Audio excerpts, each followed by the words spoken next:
Okay, hello everyone. Welcome to the dkNET webinar series. We are kicking off our winter spring series today, and I'm glad to have you all here. I'm Wei Ling. I'm your host for today's session. For those who are new to dkNET, dkNET is a research resource information portal founded by NIDDK. We provide several services, including resources and tools that support rigor and reproducibility. We also help researchers discover useful resources and keep up to date on new tools and services. We have the Hypothesis Center to assist researchers in generating research hypotheses and fair data management services to help make your data fair. Additionally, dkNET is also extending its services to provide artificial intelligence, machine learning techniques, and cloud computing resources to the NIDDK research community in the future. For more information, please visit dkNET.org. Before we start today's webinar, I'd like to go over a few housekeeping items. Please note that this webinar is being recorded. Please mute yourself during webinar presentation. If you have any question during presentation, please use the chat function. I will collect all the questions and ask the presenter during Q&A session. After the presentation, we will have about 10 minutes Q&A session. During that time, you are welcome to unmute yourself to discuss with the presenter or continue to use the chat function to ask any question that you may have. That will be a great opportunity for you to clarify any points that you may have. You may miss or get further information with the presenter. Thank you for your cooperation. So today it's our pleasure to have Dr. Lisan Wang join us and giving us a presentation on exploring genomic frontier tools and opportunities from Alzheimer's research. Dr. Lisan Wang is Peter C. Nowell MD professor and the founding co-director of the Pan Neurodegeneration Genomics Center at the Department of Pathology and Laboratory Medicine. And he is also Associate Dean for Computing at the University of Pennsylvania Perelman School of Medicine. Dr. Wang's research focused on the genetics and the genomics of Alzheimer's disease and other neurodegenerative disorders, and informatics and algorithm development for human genetics and functional genomics. He is PI of National Institute on Aging, NIA Genetics of Alzheimer's Disease Data Storage Site, and also MPI of the Genome Center of Alzheimer's Disease. Both are NIA-funded initiative to support Alzheimer's disease sequencing project and other Alzheimer's genetic research. He is also founding PI of the Asian cohort of Alzheimer's disease, an international study on genetics of dementia in Asian Americans and Canadians. Dr. Lisan Wang received Bachelor of Science and a Master of Science degree in Electrical Engineering from National Taiwan University and a PhD in Computer Sciences from the University of Texas at Austin. He then received his postdoctoral training at the University of Pennsylvania for 3 years before he began faculty appointment. So without any further ado, please join me in welcome today's speaker, Dr. Lisan Wang. Lisan, over to you. All right. Thank you so much, Dr. Lin. Thanks for inviting me, and thank you for this opportunity. Let me switch to my slides. As Dr. Lin mentioned, I'm a bioinformatician working on Alzheimer's genomics, and we started this more than 12 years ago. And working with the community, we have accumulated a lot of resources and data. I think it's going to be very useful for researchers, not only just for Alzheimer's, but other human disease and human genetic researchers. But I'm going to focus more about the resource and tools today. Still, it's good to start with some background on Alzheimer's disease. We all know this is the most common cause of dementia in seniors and characterized by the gradual progressive loss of cognitive abilities such as memory, change of personality. And it is a big health issue. It's now the number 6, the cause of death in the United States, and also same situation with other countries affects 50 million people around the world, and that number is going to continue to increase. And as this moment, we don't really have a lot of options for intervention. There are approved drugs for slowing down the cognitive decline, but we don't have ways to effectively prevent it or reverse the course of the disease. Now, there are many ways to study Alzheimer's, and I think one of the really promising approaches using human genetics, in particular genome-wide association studies. And the concept is really straightforward. You recruit many patients as well as age-matched controls that are cognitively normal. You collect their DNA, you identify the genetic variations across the genome, and then you compare the genetic frequency of variants and see if there are particular genomic regions where you have a strong association with case control status or the disease risk. And that means that region has something that leads to an increase or decrease of Alzheimer's disease risk. And you can use that as follow-up to study the biology or even develop drugs that target the genes. And the most important thing for human genetics, in particular for complex diseases, is sample size. You need to assemble really large cohorts. And this is one of the earlier efforts, Alzheimer's Disease Genetics Consortium. It started in 2009. At that time, there are already many studies and cohorts, in particular the Alzheimer's Disease Research Center. These are key infrastructures funded by National Institute of Aging, which leads all the Alzheimer's research in the federal government.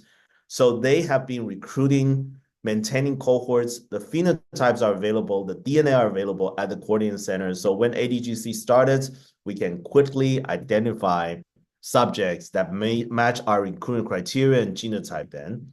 And we also work with other studies, and that led to this, I would say it's one of the largest cohort collections for Alzheimer's genetics in the United States.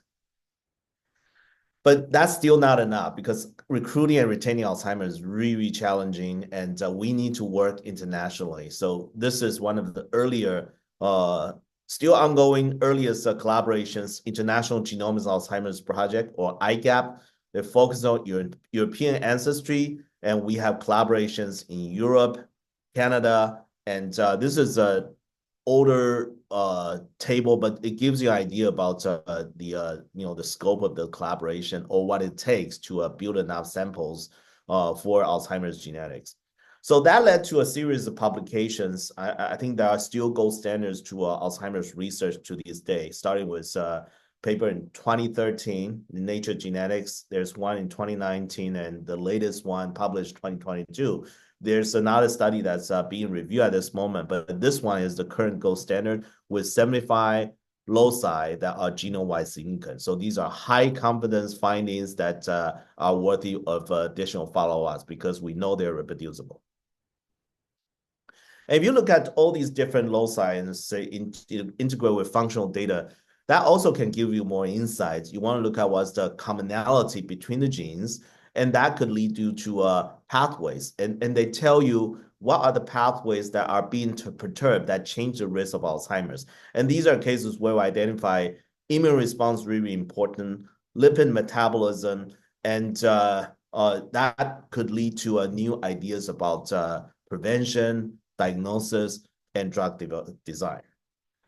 We also look at rare variants, and those are happening usually much lower than 1% of the population, and the traditional SNP array is not working that well. You either have to use specially designed exome arrays or move to a whole genome sequencing.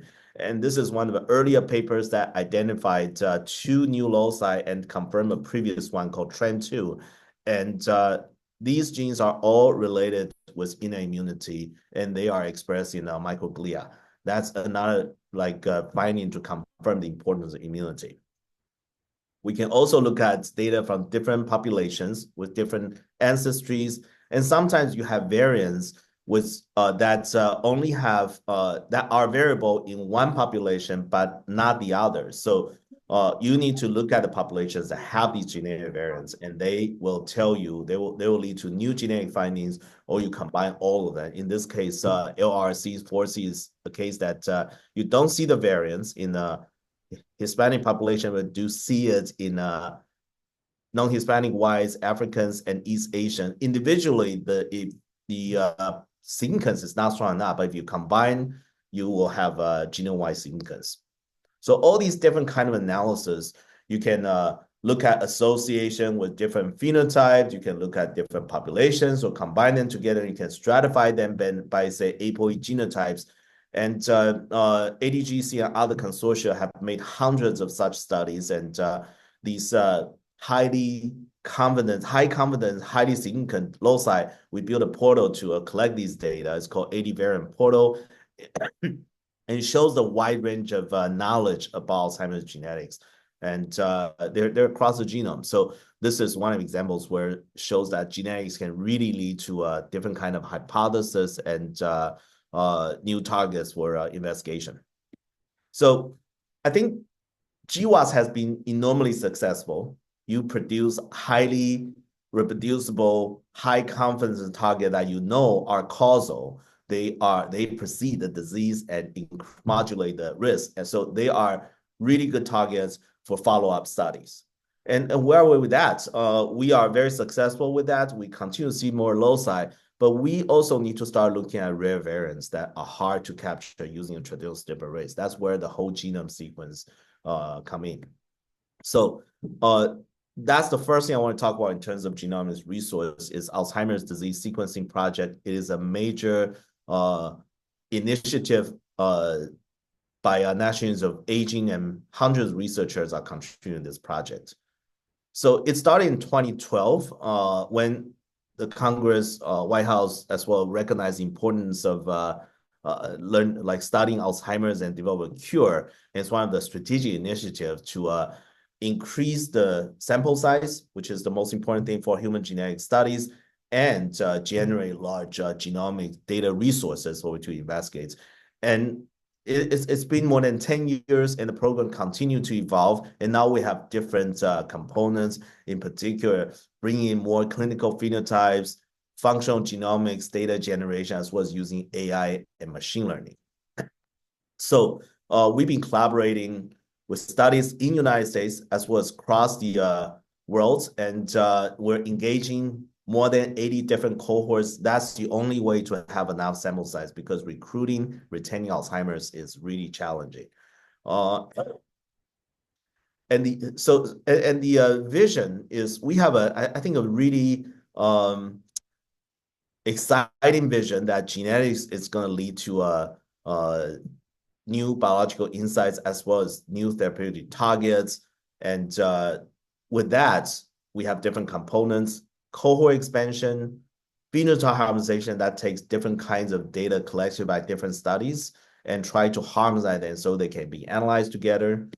We have functional genomics consortium generates omics data, transcriptomics, proteomics, and chromatin conformation, etc.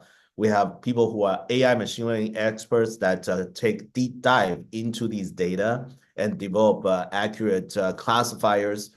And there's all kinds of infrastructure for combining the data as well as sharing data. And I will spend more time talking about this since today is about the resources. But there are a lot of moving targets. There are more than 40 different projects funded by NIA for this project at different times. And some have concluded, some are still ongoing. And so you need to bring these different components together. In particular, I'm going to talk about NIDDK, but starting with GCAT, which is a genome center that harmonizes all the genomic data. With that, initially, we set up a uniform data coordination production process. Because all the data come from different cohort studies, you need to make sure you understand what are the conditions that these data can be processed and researched, used by researchers, as well as sharing. So we begin by registering these studies and checking their informed consent. And these data are then routed to designated work groups who are domain experts. For example, GCAT is responsible for processing genomic data, phenotype harmonization, processing clinical data. So at any time, we know who is in charge of these data, and these data are under protection, and they're well managed. And the analysis result returned back, and NIDDK can share it with the research community. And what that means is you have a unified data flow, and you understand where things are within the entire project. but also different components of the program can understand what is the timeline, what is expected, and plan accordingly. So I'll start with talking about the genomic sequencing. What you do is you first collect the sequencing data, the DNA, and have them sequenced by sequencing centers. There are many sequencing center partners that we work with, and all these data come back to NIDDK, and they are processed using a common pipeline and with quality controls, with oversights, with researchers inside ADSP, and then these data are released with batches. So the research community can look at these data and do analysis based on different freezes. Their results will be comparable. The Genome Center for Alzheimer's, GCAT, is responsible for developing a pipeline, maintaining it, and processing these data. These can be really computation intensive given the size of the data, but we also want to make sure that they're all processed consistently, so there's a minimal batch effect, which will lead to lots of false positives. And the pipeline we develop is based on the GATK pipeline developed by Broad Institute. It's very robust, and it's used widely by the research community. We're working with, we're always looking for new pipelines, but at this moment, this pipeline is very robust and the data quality is really good. And we have 10 different sequencing centers that help process some of our data. And you can see that the good thing about the whole genome sequencing platform is they're all Illumina based, so they are comparable even with different generations. I think the data are really consistent. Sometimes within the production, some have different coverage generated by different projects, but overall, we did a comprehensive analysis of the called genotypes, and they're very, very consistent. We don't see a serious batch effect, so that is very, very good news. The other thing that we need to harmonize is phenotypes, and there are different kind of phenotypic data that people collect for Alzheimer's research, including different kinds of cognitive tests, fluid biomarkers, either cerebrospinal fluids, or people are looking at blood-based biomarkers, new pathology for patients who died, and you conduct a biopsy, looking at the brain samples, vascular risk factors, different modalities of brain imaging. And the Phenotype Harmonization Consortium consists of a group of dozens of investigators who are domain experts in these areas. They will look at the different cohorts and look at the way they generate these data and develop strategies to combine them using statistical models so we can actually analyze them together to further increase statistical power. And we're releasing data by waves.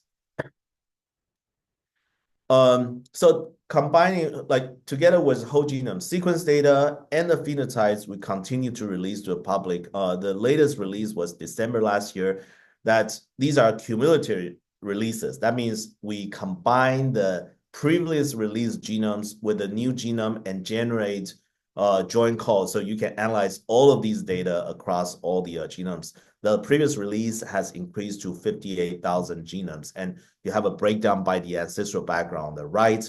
We release many harmonized phenotypes, and we also call structural variants. These are preview releases, so we're still reviewing, doing further quality checks, for example, looking at population structures, looking at Hardy-Weinberg equilibrium, and so on. But we will release the quality control information later, but we want to make the data available to the research earlier so they can analyze these data first. There are other groups in ADSP that are looking at these rich data. I'm going to talk about two examples. One is structural variants. The idea is, in addition to just calling individual, like single nucleotides, polymorphisms, the SNPs, you can call larger structural variants such as insertions, large-scale deletions, tandem duplications, copy number variations, and so on, and even inversions. And there are different algorithms calling this, but it's still a very challenging question. So ADSP has a structural variant work group that have developed a standard pipeline, as you can see here, that uses two different callers and combine them doing joint genotyping so you can run association studies using a call structural variants. And we have a paper that is under review. I think it was just recently accepted. And it was a previous round of data with 17,000 genomes. And we saw really, really rare structural variants that actually affect known Alzheimer's disease genes, duplications on the APB gene that we know is very important for Alzheimer's, especially early onset Alzheimer's. So there are a lot of things we're looking at. And as we continue to generate more data, I think structural variant is one area where it's relatively under-tapped and will be very, very promising for finding new genetic variations. The work groups actually have a much bigger plan because there are different kind of callers that look at different types of structural variants. So they have a plan, and we're thinking about what is the best way to process these genomes. And the eventual deliverable is going to be a joint genotype called across all the genomes, and that will be a very valuable resource for the community because calling structural variants is a big challenge. The second project collaboration under ATVs that leverage these data is looking at the genetic findings and connect them with functional omics data. Many of the genetic findings that we learned from Alzheimer's, but also with other common complex diseases, that a lot of these genetic variations are not directly affecting the protein coding sequences. Instead, they are in intergenic regions, and we believe they are regulatory. They change the expression level in particular cell types or tissue types that affect the risk of the disease. And what we want to do is to find out which variants are regulatory in what kind of tissue types and affecting what gene. And there are many, many research and algorithms and data that people are putting together. So ADSP has a group in the Functional Genomics Consortium that look at this analysis.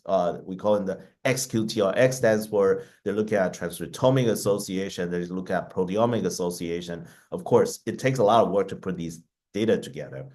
The work will work really hard together to identify the relevant data sets and apply harmonization, quality control, and then run associations. There are different kind of algorithms that research develop as well. So they are actually wrapping it up, and especially the summary statistics will be valuable for a research community. They will be available through NIDDK and from the different repositories. And I got this presentation summary from the groups I work on. They look at all the various high-profile Genome Association AD papers on the right and try to map these genetic variations to the to functional regulatory consequences, and in that way maybe identify the actual genes in the genomic region. So they were able to map most of the loci and find out the cellular context. So this will be a really valuable resource. I think a lot of them are related not directly to neurons, but we saw the regulatory effects in blood or immune-related cells. So again, highlighting the importance of immune response in Alzheimer's disease. The other component that's very important of Alzheimer's ADSP is the cohort expansion. You need to work with different cohorts with different ancestry, genetic backgrounds. And as we know, a lot of genetic risks or you can't translate from one population to the other. And a lot of people are looking at, say, polygenic risk score calculations. And there are many papers that shows that you need to gather data from these populations directly. So this is still ongoing. ADSP has funded many studies to continue sequencing genomes, and these will be really useful resource for human genomics community. And I want to talk about one particular study that actually I'm directly involved in. It is the study of Asian Americans. In ADSP, there are collaborations with Asian cohorts, but in particular, it has been the number of subjects for Asian Americans has been relatively lower, and there are many reasons for this. Certainly, language is a barrier. Many of the Asian Americans, since we're recruiting Alzheimer's, these are seniors, and many of them are immigrants.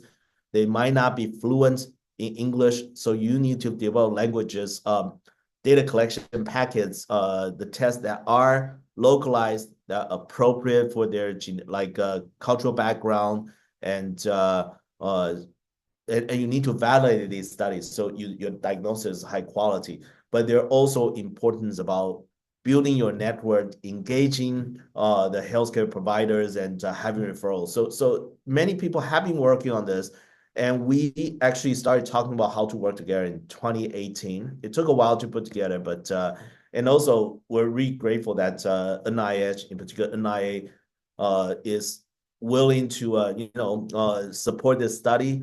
And we are working with 7 sites in US and 2 sites in Canada to recruit Alzheimer's patients and seniors of Asian ancestry. And our goal is to recruit 5,000 participants in 5 years. We faced many, many challenges during the process, including COVID. But I think a lot of people are really committed to this mission. And we develop protocols that are localized and actually validated in other countries. So we know that these are working really well in diagnosis and assessment. And we collect DNA for genotyping, as well as collect plasma for blood-based biomarkers.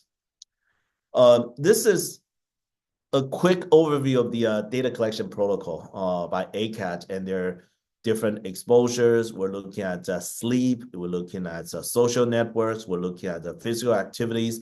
But there are also standard cognitive tests, neurologic exams that are really important for dementia, Alzheimer's diagnosis. And the whole protocol takes about 3 hours, including consent. We want to take a balance between how thorough you're collecting data versus lowering the burden to our participants. And this is a little bit outdated, but we have about 3,000 people who have expressed interest and have screened more than half of them. More than 1,100 have enrolled in the study, and we collect blood or saliva so we can get genetics data from every one of them. So it's ongoing. We're in the middle of year 2, and people are really motivated to get the study moving forward. And this data will be released. We're working on creating a first freeze, and they will be available to the researchers later this year. Now I want to switch back to talk about NIDDK, which is the repository, the data coordinate center for ADSP, and that's where a lot of these resources are there. It is cooperative agreements between National Institute of Aging and University of Pennsylvania. The goal is to support data coordination and especially sharing the data with the research community. It's something you can think about. We're trying to do what dbGaP does for Alzheimer's, and with so we can focus more on the supporting the disease community. And we learn a lot actually working with dbGaP on these activities. So the mission of NIDDK, store and facilitate sharing of qualified access data requests for AD as well as related dementia research as a federally designated repository. We also work with different components of Alzheimer's disease sequencing project to support their data needs. And we set up this service called NIDDK Data Sharing Service that make the data available and host and archive the data for long-term research support. Now, the project started in 2012, about the same time when ADSP was announced. And today we have more than 130 different kinds of data sets that generate genetic data from more than 200,000 samples, as well as 23 different kinds of data types. So it's a very rich, very valuable resource. And all these data are available through the NIDDK Data Sharing Service. We set it up in 2018 with the idea that this is going to meet all the latest compliance requirements from NIH, including the genomic data sharing policy that many of you who work on the genetics area knows. We are also implementing the FISMA moderate security standards, which is a federal standard for controls data sets. And these are all deployed on the Amazon cloud because you need to put these things on the cloud so researchers can download data from the world, can access these data. And this is fully compliant. So if you can access dbGaP data, you can submit a data request to our system. It's basically the same process. We also set up a data management sharing policy support page if you're writing a grant, you need to write a DMS policy, DMS plan. And we actually have a guideline that says, if you're depositing data in NIDDK, what are things that NIDDK can do for you? And including language that explains how we support FAIR, how we support different genomics data standards, what kind of data available. So this is something we set up that will help investigators deposit data. So and it's useful for different kind of things. If you find these useful for your own research, have any questions, we'd be glad to help. Of course, we want you to consider us to deposit data, but I think that there's something useful for everybody here. In addition to ADSP, we have other kinds of data in NIDDK. In particular, we have snippet rate data from the Alzheimer's disease research centers. Many of them are either cognitive normal controls or Alzheimer's patients, but there are other patients that are genotype. We share the data as well. We also host the genetic data for the healthy retirement study. That's another NIDDK funding study that are looking at. It's a longitudinal study that look at people after 65 years or older. So studying their health after retirement is a very valuable data set. And you can also link other modalities. A lot of them are imaging, which NIDDK doesn't handle, but you can link these data to other data sets in other repositories. So that's another thing where it's very important for NIDDK is interoperability.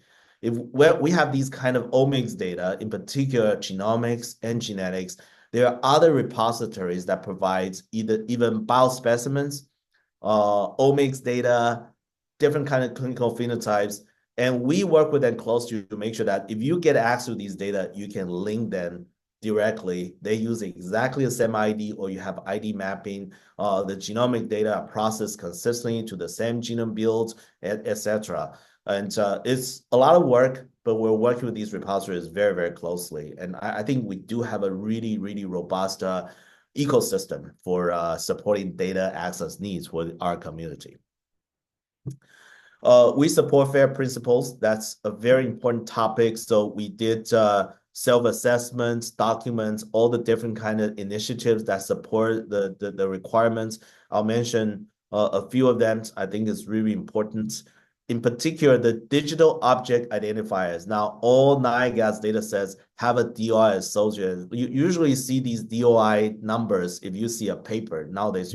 It's a persistent identifier. But you can use it to link to the data sets as well. So now NIDDK has that. It's set up in a way that is compliant with NIH-wide DOI space assignments. We work with NIH program officers as well as the data science DOI consortium very closely. So we roll this out. And I think other repositories are doing the same thing as well. So this is very valuable because you can cite these data sets on your website or in your publication.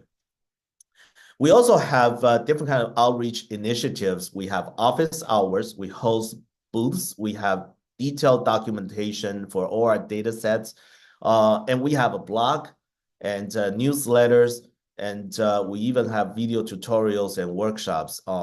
And this allows us to engage, talk with the research community, and come to our website and have a look. And if you have any comments, we will really appreciate it. The other part about NIDDK, I want to spend a little bit of time talking about it, especially I think these are useful for people who do large-scale data analysis and integration, is our open access framework.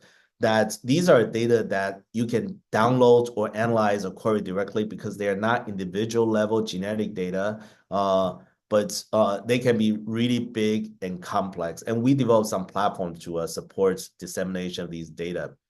The first is we have a fully featured genome browser knowledge base for AD genetics. It's similar to how you say you use Nomad or you use UCSC genome browser, but we focus on Alzheimer's related data. You can use this to query genes and variants, find out genome-wide association studies and really explore them. And so we even have a fully featured genome browser for visualization.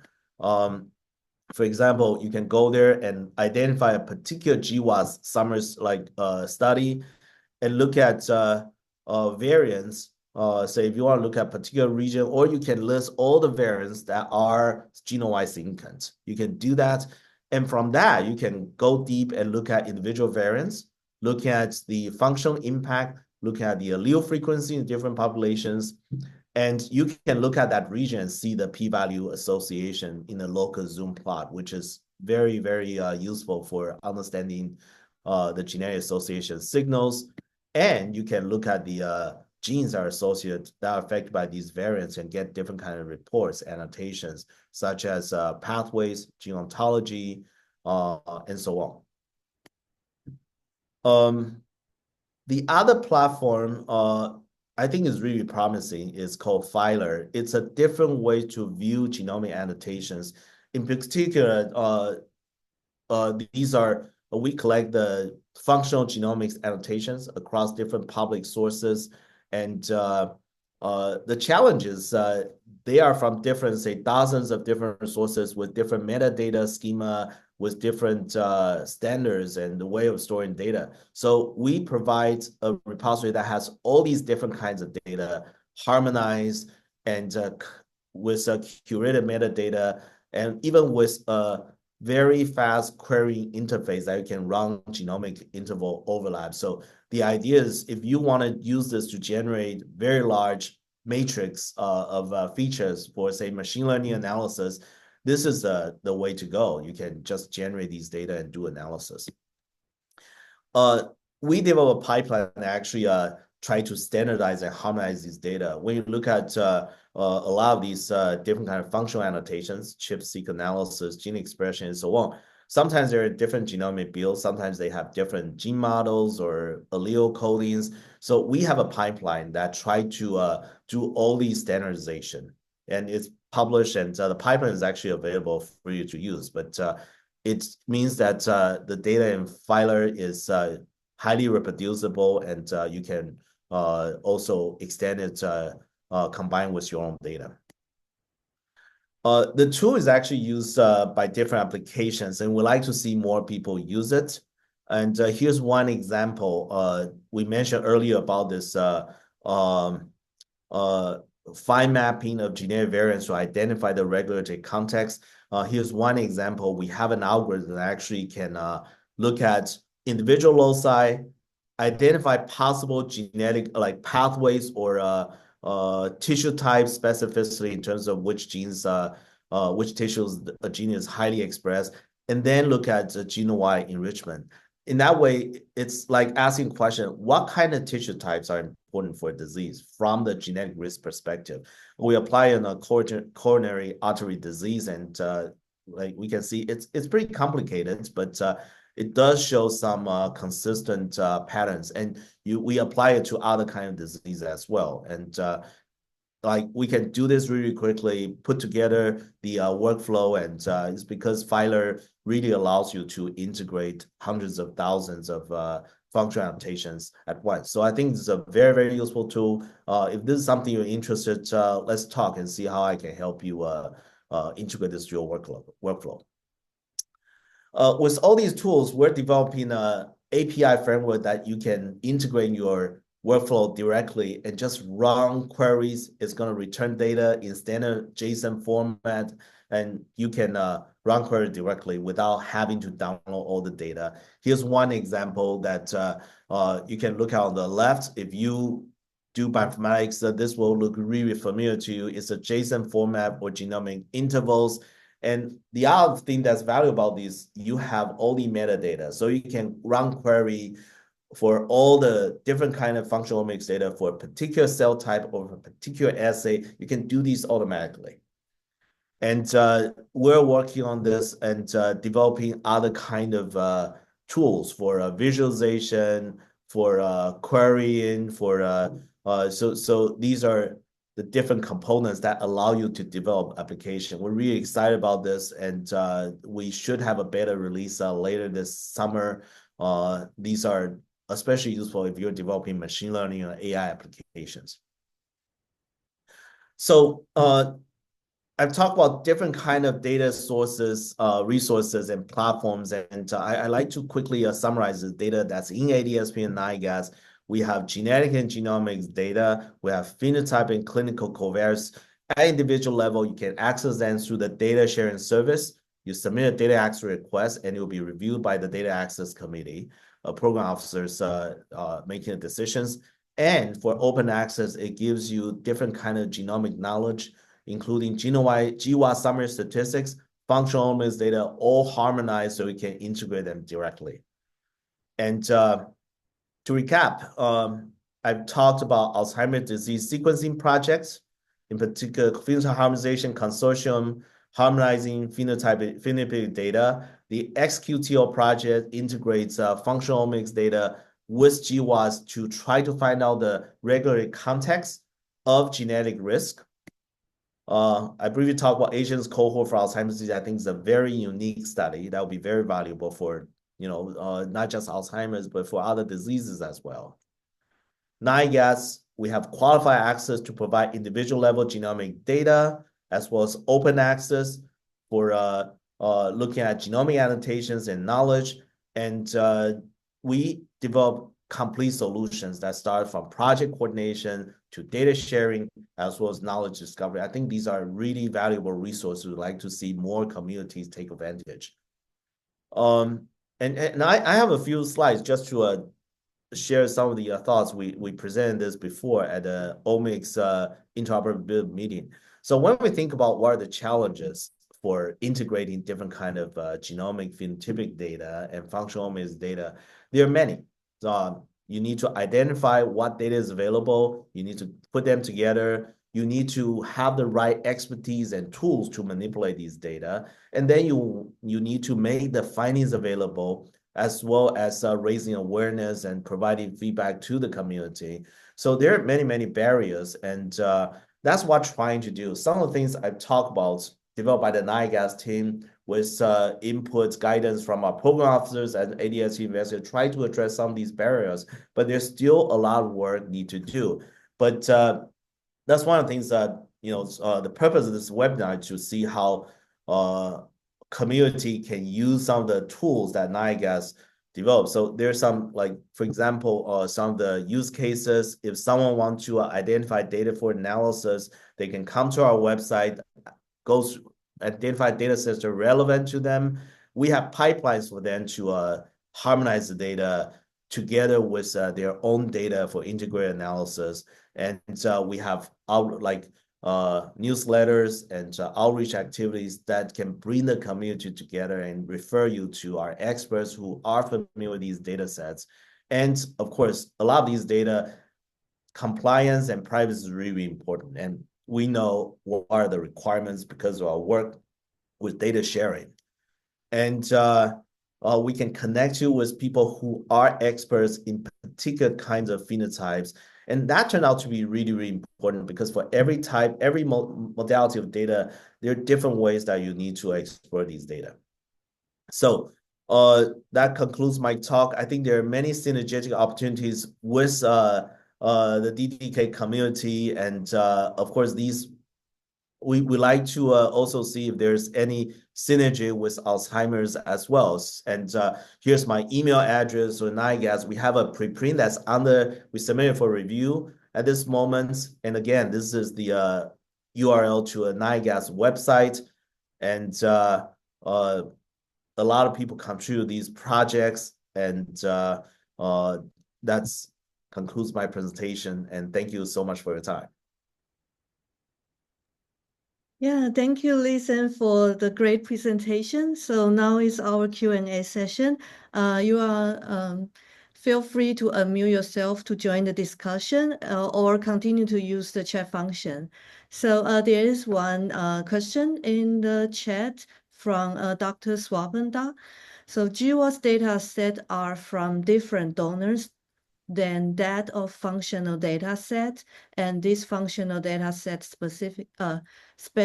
especially tissue-specific expression and the epigenetics data set are small. Is it not a bottleneck for target gene discovery, specifically, especially for non-coding SNPs, and our majority of GWAS hit? Oh, this is a very good point. For example, one of the resource we use is the GTEC study. That is expression QTL that you collect the functional data to get a generic variation, so you can run these QTL directly. But as you can imagine, it's really, really expensive to put these data sets together. You might have 1 or 2,000, but that's limited. One good thing is, since these are quantitative traits, usually they have better statistical power. You can identify a lot more expression. And the other thing is there are tools that can integrate these functional data with UAS data, even though they're not on the same subjects. Of course, with the underlying assumption that there's some commonality. So I think that given that we can get functional data from the same subjects for all the subjects, we need to use bioinformatics methods to integrate all these. But these are doable. Again, all these analyses, they are hypothesis generation tools, and you need researchers to follow up with generating more data and test it in model systems or cell systems. And there's still a lot of work to do, but I think at this moment, we're doing the best we can with what data is available. One other thing I do want to point out is that these functional data is really important that you also collect data with different genetic background, because as we saw earlier, there are variants that are specific to different populations. There are many, many papers that said that translating genetic risk profiles from one population to the other, and there are certain limitations. At the end, you still need to collect these data. Yes. Thank you. Is that answer your question, Dr. Das? Okay, any other question or anyone who would like to unmute? So there is one question in the chat during your presentation. So thank you for sharing the resource filer. Is there a tutorial or a video to show us or walk us through how to use that resource? Yes, we have some video tutorials. We have video tutorials, and we have office hours. We have a YouTube channel with these videos, and but the best way is to send us an email, and we're glad to talk with. We have office hours, and sometimes they have demos for the tools as well. Sign up for our mailing list, and we'll send the notice to you. You have a link that you would like to yes, also NIDDK, or just send me an email. Yep. Yeah. And another question is, do you have a timeline for the future data release? We are working on the next release, and looking at the current table, it's probably gonna be since we just made a major release, and there's still a lot of work we need to do to clean it up and get feedback from the community. But we constantly, like, if there's sequence data process, we put them in the pipeline. So probably at the end of this year or sometime next year, it might take a little bit longer than that, but the next round is going to add about 20,000 more genomes to it. So it's a major release. Yeah. After that, it's kind of hard to say. Yeah. Okay, hope that answered the question. So any other more discussion or question from the audience? You can unmute. Yeah.